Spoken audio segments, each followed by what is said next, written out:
В сегодняшней Японии люди вступают в брак позже. Средний возраст вступления в первый брак растет как для мужчин, так и для женщин. И многие женщины рожают в более старшем возрасте. Последние данные показывают, что средний возраст вступления в первый брак для мужчин составляет 35 лет, нет, не 5 лет, 30,5 лет, а для женщин 28,8 лет. В период этот средний возраст вступления в первый брак для женщин составлял от 18 до 24 лет, что немногим раньше, чем сегодня. Роды также начинались примерно в этом возрасте. Но есть мнение, что чем богаче был класс, тем раньше они женились и рожали. В то время как более бедные семьи впервые женились в 20-30 лет, что почти столько же, сколько и сегодня. Это происходило потому, что дети из бедных семей часто работали в качестве прислуги с проживанием в других богатых семьях с раннего возраста и женились после завершения срока службы.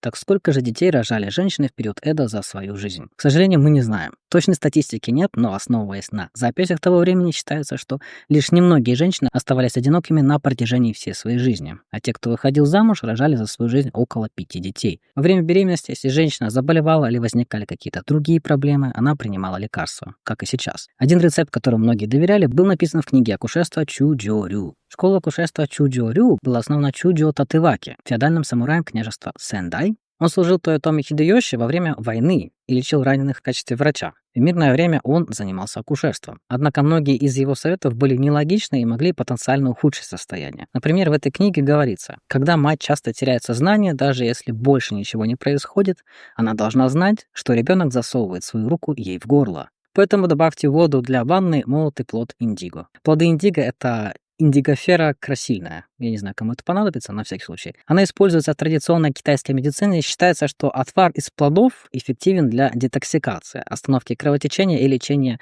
ларингита. Но вряд ли он был эффективен для лечения обмороков. И вообще очень странно предполагать, что плод может засунуть руки в горло матери. Даже какие должны быть руки? И где должно быть горло? Ну, короче, вы поняли уровень знания анатомии в то время. Кроме того, в полном сборнике акушерских практик Чуджо говорится, если вы испытываете боль во время трудных родов, вскипятите 8 що, это примерно 14 литров воды, нагрейте мотыгу и опустите ее в воду. Да, вы не ослышались, именно мотыгу. Мотыга — это такая штука, для земельных работ. Когда вода закипит, вытащите мотыгу и промойте водой область под изгибом ноги. Имеется в виду, возможно, под лодыжкой или под коленом. У обычных людей нога сгибается примерно в 2 местах. Звучит примерно как рецепты Геннадия Малахова. А вот еще один. Если у вас понос во время родов, поджарьте воронье яйцо, положите его в саке и выпейте. Или если вы приложите индиго к матке во время родов, у вас не будет трудных родов. Возможно, там могли быть и рекомендации по дыханию маткой, но их там не было. Это не точно.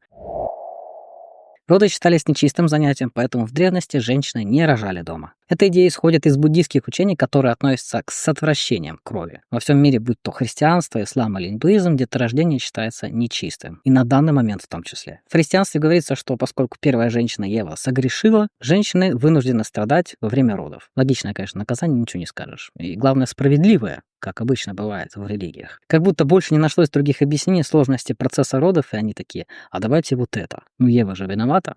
И все.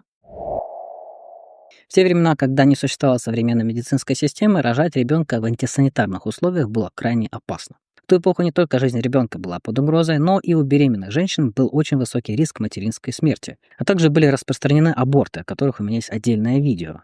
С другой стороны и с другой. В эпоху Эдо, когда считалось, что если в течение 3 лет не родится ребенок, произойдет развод. Рождение ребенка, которое приведет к процветанию семьи, было чрезвычайно важным. В то время акушеры-гинекологи не проводили дородовых осмотров, но было издано множество руководств, в которых объяснялось, чего ожидать во время беременности, как вы видите на этой картинке. Есть почему-то беременность продолжается 10 месяцев, но ладно. Этот плакат был выпущен в 1880 году, 13-й год эпохи Мэйджи, и содержит советы при беременности, а также данные о развитии плода по месяцам. Может показаться, что дородовое образование появилось совсем недавно, но на самом деле важность дородового образования осознавалась уже в период Эдо. Накая Тоджу, ученый и последователь конфуцианства раннего периода Эдо, объяснил это в своей книге. Психологическое состояние матери каждый день имеет первостепенное значение для плода. Стремитесь быть добрыми и честными в своем сердце и никогда не допускайте злых мыслей. Полезно быть осторожным с тем, что вы едите, обращать внимание на свою осанку и движение в повседневной жизни, избегать просмотра или прослушивания чего-либо слишком возбуждающего и читать книги, объясняющие пути мудрецов. Говорят также, что женщинам не разрешалось есть черепах. Считалось, что употребление в пищу мягкопанцирных черепах – это китайский трионикс, я тоже не знаю, кому это нужно, но вот она, эта черепаха, приведет к рождению детенышей с короткой детеныш. Детей с короткой шеей. Видимо, короткая шея считалась не очень стильным в то время. Итак, в период Эда, когда беременная женщина была близка к родам, ее изолировали в родильной хижине, которая называлась убуя, или амбаре за пределами дома, либо на земляном полу или в кладовой внутри дома. Короче, в подвале. Зачем же изолировать беременных женщин? Как я уже говорил, несмотря на то, что роды были радостным, благоприятным событием, существовала концепция табу на роды, согласно которой кровотечение считалось нечистотой. Считалось, что нечистота крови передается через приготовление пищи, поэтому пищу для беременных женщин готовили также отдельно от остальных членов семьи. Площадь родильного зала составляла приблизительно от 1,8 до 3,6 квадратных метров, а в центре был трос, веревка, за которую держались беременные женщины во время родов. И вот тут начинается самая жесть. В период Эда беременные женщины не ложились, а рожали сидя. Это называлось засан. Это поза такая, засан. Внутри этого помещения, где происходили роды, сворачивали футон и клали туда, или клали сверху мешок с рисом, чтобы женщина могла опереться на него и сесть. Толстая веревка, которая называлась чикара дзуна, подвешивалась к потолку, и беременная женщина хватала за нее, приседала и напрягалась. Похоже, что силовую веревку часто заранее устанавливал муж. Во время родов не было врача. Ситуацию контролировали мать беременной женщины, свекровь и другие женщины из соседнего района, которые были знакомы с родами. Самым главным персонажем во время родов были женщины, которых называли туряги баба. Сегодня их называют акушерками. Да, баба — это, в принципе, и значит бабка. Они помогали при родах. Мужчинам, в принципе, не разрешалось ходить в родовую, мужа тоже не было рядом. Однако многие из акушерок были весьма сомнительными личностями, поскольку не имели соответствующей квалификации. Но не только поэтому. Они приезжали в грязной одежде и совершенно не заботились о внешнем виде. Поэтому в одном хокку говорится: туряги баба пребывает с лицом полным выделения из глаз. Google переводчик сначала перевел это как «старуха пребывает с лицом полным козявок». Баба, в принципе, довольно странное слово для обозначения профессии акушерки. Поэтому в более поздние периоды оно, конечно, было исключено. Согласно книге периода Генроку Фуджин Котобуки Гуса, акушерки пили много алкоголя. Многие из них были дерзкими, и для акушерок не было чем-то необычным пахнуть алкоголем. Чем старше женщина, тем больше у нее опыта, и тем спокойнее она могла помогать при родах. И поэтому тем больше она ценилась как акушерка. Поскольку туряги баба работали над вопросами, связанными с жизнью людей, им была предоставлена особая привилегия. В экстренной ситуации им разрешалось проходить перед процессией даймё. Даймё — это крупнейший военный феодал. А процессия даймё — это процессия, которую даймё совершают, когда они отправляются по официальным делам со свитой. Говорят, что докторам и курьерам также разрешалось пересекать процессию даймё, но это не точно. Поскольку время имело решающее значение, они иногда ехали на паланкине до дома, где происходили роды. Короче говоря, на такси. Плату за паланкин платил владелец дома, вероятно, так было у богатых семей. В то время существовало много стихов, высмеивающих туряги баба. Это был, вероятно, локальный мем. Например, туряги баба увозит человека, как будто он ее похищает. Это примерно перевод. Туряги баба стремились попасть на место как можно скорее, и, возможно, с этим было связано то, в каком виде они находились на тот момент. По приезде она спрашивала, как проходят роды, и давала точные инструкции. Заранее готовили тазы с водой и белый хлопок.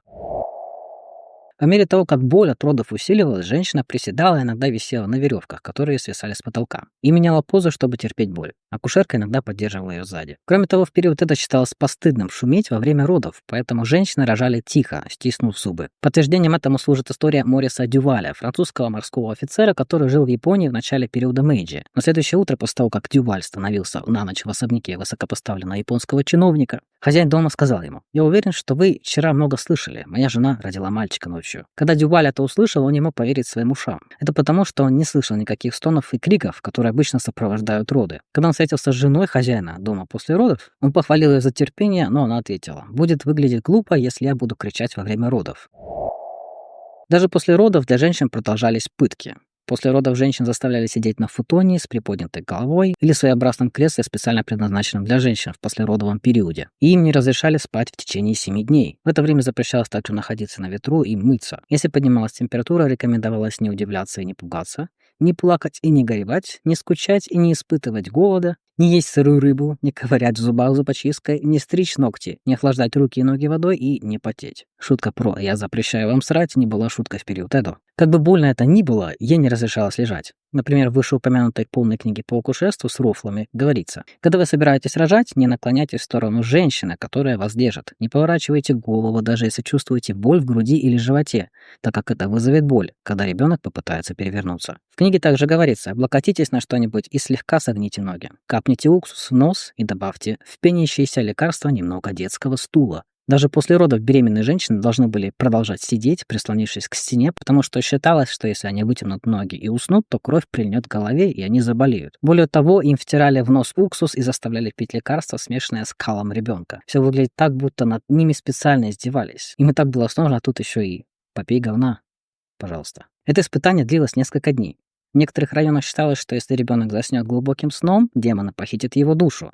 Поэтому матери приходилось всю ночь дежурить, чтобы защитить новорожденного. По этой причине женщины-родственницы по очереди оставались с матерью после родов, громко разговаривали с ней и следили за ней, чтобы она не спала. Спасибо, что хотя бы не тыкали в нее палкой. Даже после того, как сон был разрешен, женщины продолжали сидеть в течение нескольких недель после родов. Это объясняет, почему уровень смертности беременных женщин был таким высоким в период Эду. В любом случае, по-видимому, считалось, что не следует подвергать даже малейшей стимуляции разум и телом. Основной пищей, которую считали приемлемой для употребления после родов, была каша. Ее можно было есть только в небольших количествах, поскольку есть слишком много тоже запрещалось. Вот как это выглядело после родов. Справа купающийся в тазике младенец, видно очень плохо, давайте приблизимся. Вы видите, что ребенок зажат между ног женщины, которая его держит. В центре картины женщина, которая только что родила. Слева женщина с подносом каши.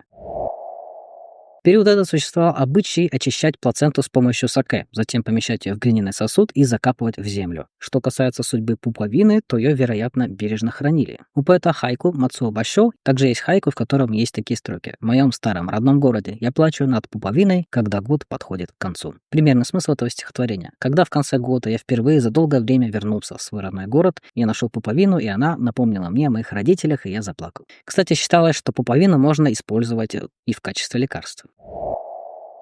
Первое кесарево сечение в Японии было проведено в 1852 году. Женщина, переносившая кесарево сечение без анестезии, была Мито Мотохаши, которой на тот момент было около 30 лет. После 3 дней мучительных родов ребенок, к сожалению, умер, и потребовалась срочная операция, чтобы спасти жизнь матери. И 2 врачей вызвались спасти жизнь Мито. Их звали Кода Джундо и Окабе Кинпей. Конечно, у врачей не было опыта проведения кесарево сечения, и, как говорят, они провели операцию, сверяясь с голландскими медицинскими книгами. Все прошло на удивление успешно. После операции Мито дожила до преклонного возраста 88 лет. Период Эдо также было обычным делом, когда новорожденного в первый раз кормила грудью не мать, а другая женщина. Мне вспоминается сцена из Хаташи но Кен, где женщина после бомбардировки искала других женщин, у которых есть молоко. Когда я смотрел это аниме, меня это очень сильно удивило. Несмотря на то, что я был ребенком, у меня в голове почему-то была мысль, что это странно. Этот процесс называется чицуке или чичиавасе, или, как сказал бы Поливанов, титиавасе, и был бы прав впервые в своей жизни. В прошлом считали, что ребенок будет хорошо расти, если получит свое первое молоко от того, кто уже кормил грудью. И говорят, что девочки получали грудное молоко от женщин, у которых рождались мальчики, а мальчики получали грудное молоко от женщин, у которых были девочки. Японцы верили, что это поможет ребенку вырасти здоровым и сильным. И напоследок расскажу одну веселую историю, хотя, может быть, только мне она кажется веселой. Как оказалось, в эпоху Эдо рожали не только женщины. Кёкутай Бакин считается первым профессиональным автором бестселлеров в Японии. Он путешествовал по городу Эдо в поисках материала для своих произведений. В одном из эссе Бакина под названием «Тоэн Шоусэцу Йороку» рассказывается история о крупном мужчине, который внезапно родил. В эпоху Бунцэй, начала 19 века, в Эдо в районе Коджимачи был популярный ресторан, специализировавшийся на соба. Там работал мужчина по имени Йошигоро, которому было около 28 лет. Говорят, он был высоким, с круглым лицом, широкими костями, крепким телосложением и татуировками на спине. Йошигоро — курьер, который энергично бегал по городу, одетый только в подобие фартука, состоящего из набедренной повязки снизу и жилета сверху. Однако со временем начали ходить слухи, что Йошигоро не настоящий мальчик. Говорили, что он очень не любил обнажать тело на публике. Однажды владелец ресторана особо обеспокоился состоянием Йошигоро, так как услышал, что тот кричал в своей комнате, и решил наведаться к нему. Он застал его в момент, когда тот рожал. Интересно, конечно, какие мысли у него возникли в тот момент в голове. Слух о том, что мужчина родил ребенка, распространился дальше, и любопытные зеваки начали собираться вокруг ресторана, что создало проблемы для работы. В результате Йошигоро был уволен со своей должности. Ребенка, которого родил Йошигоро, взял на воспитание и воспитал владелец ресторана. Говорят, что партнером Йошигоро был игрок, проживавший в районе Йоцуэ. Также говорят, что после этого Йошигоро так и не навещал своего ребенка, оставленного в Коджимаче. Позже, в сентябре 1832 года, Йошигоро был арестован по приказу городского магистрата. но уже в ноябре был освобожден. Более подробная информация о его судьбе после этого не сохранилась. Хотя он и был предметом слухов и насмешек, ему не было предъявлено обвинение в преступлении, связанном с переодеванием. Бакин также упоминает слух о том, что Йошигоро был замужем за мужчиной, но из-за определенных непредвиденных обстоятельств убил своего мужа и сбежал в Эду. Другими словами, Йошигоро изначально был женщиной. Возможно, он переоделся в мужчину, чтобы скрыться от преследования, но это все не точно. Вот такая вот ситуация с родами в период Эдо. Также посмотрите мои другие видео, например, про аборты, это очень не особо весело. Ну и также есть Телеграм, если вы хотите пообщаться с другими подписчиками, то приходите в мой Телеграм. Это все, пока.